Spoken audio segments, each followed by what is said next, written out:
रिक्त स्थानों की पूर्ति करो। पहला प्रश्न, किसी निश्चित घटना के घटने की प्रायिकता डैश होती है।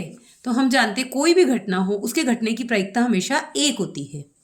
दूसरा प्रश्न है हमारे पास, 4 की घात -3 का मान होगा। तो हम यहाँ पर हल करके देखते हैं। 4 की घात -3, इसको हम कैसे करेंगे? इसकी घात -3 है, इसलिए हम सबसे पहले इसको व्युत्क्रम कर देंगे, बटे में ले लेंगे। 1/4 की घात 3। अब हमारे पास माइनस का निशान हट गया। अब 4 की घात 3 है, इसलिए हम 4 का 3 बार गुणा करेंगे।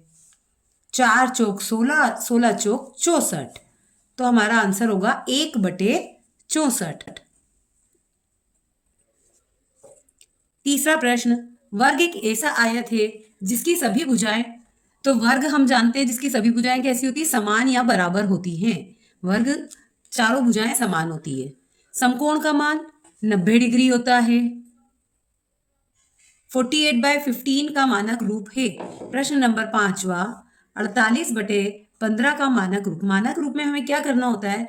किसी भी जिस पहाड़े में 48 और 15 दोनों आ रहा है उससे हम इसको काट देंगे। इनके गुणनखंड जो होंगे उनसे हम इसको काट देंगे। तो देखेंगे हम 3 के पहाड़े में 48 आता है, 3 एकम 3, 3 छंग 18, और 3 के पहाड़े में 15 भी आता है, तो 3 पंजे 15। अब 16 और 5 दोनों एक संख्या के पहाड़े में नहीं आते हैं, तो यही इसका मानक रूप होगा 16/5।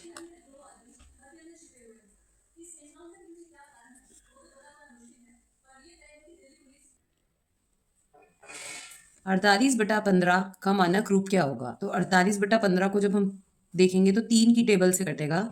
तो 3 के पहाड़े में 48 कितनी बार में आता है? अगर हम डायरेक्ट नहीं काट सकते तो हम भाग दे के भी देख सकते हैं। 3 एकम 3, 4 में से 3 घटाया 1, ऊपर से उतारा 8, 3 छंग 18, तो हमारे पास आ गया 16। और ऐसे ही 15 3 के पहाड़े में 5 बार आता है, 3 पंजे 15, तो हमारा आंसर होगा 16/5। प्रश्न नंबर 6, आयत के विकर्ण होते हैं, तो आयत के दोनों विकर्ण बराबर होते हैं, तो इसका आंसर हम लिखेंगे समान या बराबर।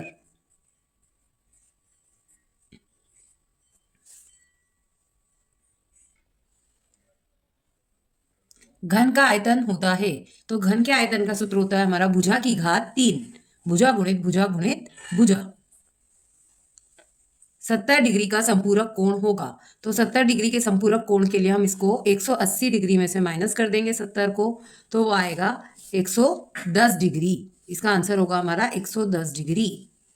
संख्या 96 का बीजांक है। जब भी हमें बीजांक ज्ञात करना हो तो हमें अंकों को योग कर देना चाहिए। 9 और 6 को जोड़ेंगे तो आएगा 15। अब यहाँ पर फिर से 2 अंक आए हैं, इसलिए हम इन दोनों अंकों को भी आपस में जोड़ देंगे तो आएगा 6, तो इसका बीजांक होगा 6।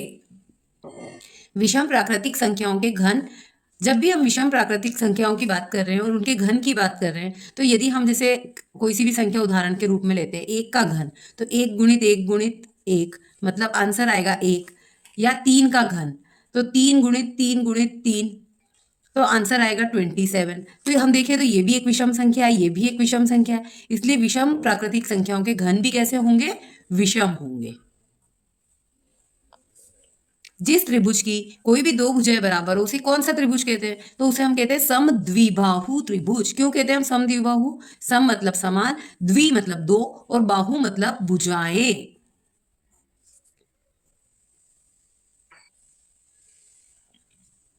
लाभ बराबर विक्रय मूल्य, तो अगर हम विक्रय मूल्य में से क्रय मूल्य को कम कर देते हैं तो हमको हमारा लाभ पता चल जाएगा। विक्रय मूल्य माइनस क्रय मूल्य बराबर लाभ। एक बेलन के आधार की त्रिज्या y है तथा ऊंचाई h है, तो उसका आयतन क्या होगा? बेलन के आयतन का सूत्र हम जानते हैं क्या होता है? पाई आर स्क्वायर एच। बेलन के आयतन बराबर पाई आर स्क्वायर एच, जिसमें आर हमारी क्या है? त्रिज्या है। लेकिन अब हमें त्रिज्या क्या दे दी? y दे दी है, तो अब हमारा सूत्र क्या बन जाएगा? पाई वाई स्क्वायर एच। तो हमारा बेलन के आयतन का सूत्र होगा पाई वाई स्क्वायर एच। पूर्ण संख्याओं के लिए गुणात्मक तत्समक है।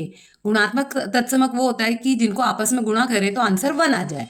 तो जैसे पूर्ण संख्या कोई सी भी होगी तो उसके लिए गुणात्मक तत्समक 1 होगा। न तो धनात्मक परिमेय संख्या और न ही ऋणात्मक परिमेय संख्या है, तो हमारी 0 जो है उसको हम ना धनात्मक बोल सकते हैं ना ऋणात्मक, तो 0 इसका आंसर होगा। समांतर चतुर्भुज के आसन्न कोण कितने के होते हैं? तो 180 डिग्री के होते हैं, आपस में पूरक होते हैं। वर्ग के विकर्ण एक दूसरे को समकोण पर समद्विभाजित करते हैं।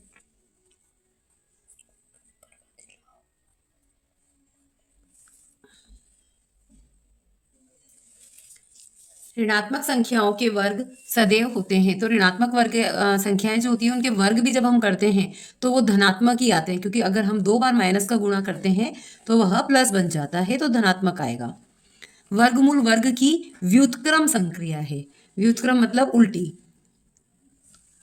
यदि किसी संख्या की अभाज्य गुणनखंड में प्रत्येक अंक 3 बार आता है तो वह संख्या एक पूर्ण घन होती है, क्योंकि 3 बार अंक का जोड़ा बन रहा है तो वो क्या होगी? पूर्ण घन होगी। निश्चित समय के बाद मूलधन तथा ब्याज को जोड़ने पर प्राप्त राशि को हम मिश्रधन कहते हैं। अगर हम मूलधन और ब्याज को जोड़ देते हैं तो आंसर होगा मिश्रधन। 20% बट्टे से 100 रुपए अंकित वाली वस्तु का विक्रय मूल्य क्या होगा? अब हमारी अंकित मूल्य कितना है? 100 रुपए है। क्या है ये? अंकित मूल्य। अब हमको बट्टा कितना मिल रहा है? 20%। तो अगर हम 100 रुपए का 20% निकालेंगे तो कितना आएगा? 20 रुपए।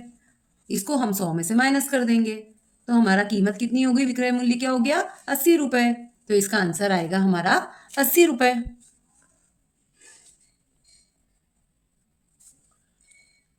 नेक्स्ट क्वेश्चन है a गुणा -a⁻² गुणा a⁻3। यहाँ पर a की कोई घात नहीं है तो 1 है, यहाँ पे -a⁻² है और यहाँ a⁻3 है। तो -a जब 2 है, इन दोनों को आपस में गुणा करेंगे तो a⁻2 आएगी, और इधर a⁻3, इधर a⁻1।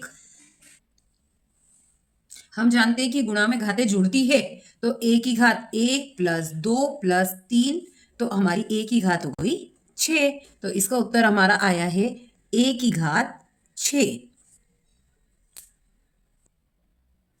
एक आयत की लंबाई और चौड़ाई क्रमशः 3x और 5y है, उसका क्षेत्रफल क्या होगा? आयत का क्षेत्रफल का सूत्र हमें पता है, लंबाई गुणित चौड़ाई होता है। तो हम सबसे पहले आयत का क्षेत्रफल का सूत्र लिख रहे हैं, लंबाई गुणित चौड़ाई। अब लंबाई हमें दी है 3x और चौड़ाई दी है 5y। 3 को 5 से गुणा करेंगे तो कितना आएगा? 15, और x as it is, y as it is, तो हमारा आंसर आ गया 15xy। एक पदी को एक पदी से गुणा करने पर, जब भी हम एक पदी को एक पदी से गुणा करेंगे तो हमें एक पदी व्यंजक ही प्राप्त होगा। किसी बर्तन में भरी गई वस्तु की धारिता उसकी धारिता कहलाती है। एक त्रिविमीय वस्तु द्वारा घिरी गई जगह उसका आयतन कहलाती है। जितनी जगह कोई भी सामान लेता है, जैसे टेबल है, कोई डिब्बा है, कोई अलमारी है, तो उसका आयतन कहलाती है। -5 की घात -4 गुणित -5 की घात 2। सबसे पहले हम ये घात माइनस है, इसको प्लस करने के लिए इसको 1/में कर देते हैं। तो 1/, -5 किया और घात 4 हो गई, प्लस में हो गई, और यहाँ पे -5 की घात 2। अब ये -5 की घात 2 है तो इसको हम 2 बार लिख लेते हैं, -5 गुणित -5, और इसकी -5 की घात 4 है, इसको हम 4 बार लिख लेते हैं, 1 2 3 और ये 4 बार। 2 बार से ये नीचे के 2 बार कट गए। अब हमारा आंसर क्या आएगा? 1, और 5 का 5 से गुणा किया तो 25, माइनस का माइनस से गुणा किया तो प्लस, तो हमारा आंसर आएगा 1/25। वर्ग की भुजा की लंबाई वर्ग के परिमाप का 1/4 होती है। क्यों? क्योंकि वर्ग का जो परिमाप होता है उसका सूत्र क्या होता है? 4 गुणित भुजा। वर्ग का परिमाप बराबर 4 गुणित भुजा, तो भुजा की लंबाई होगी 1/4। किसी संख्या को पूर्णतः विभाजित करने वाली संख्या उसका गुणनखंड कहलाती है।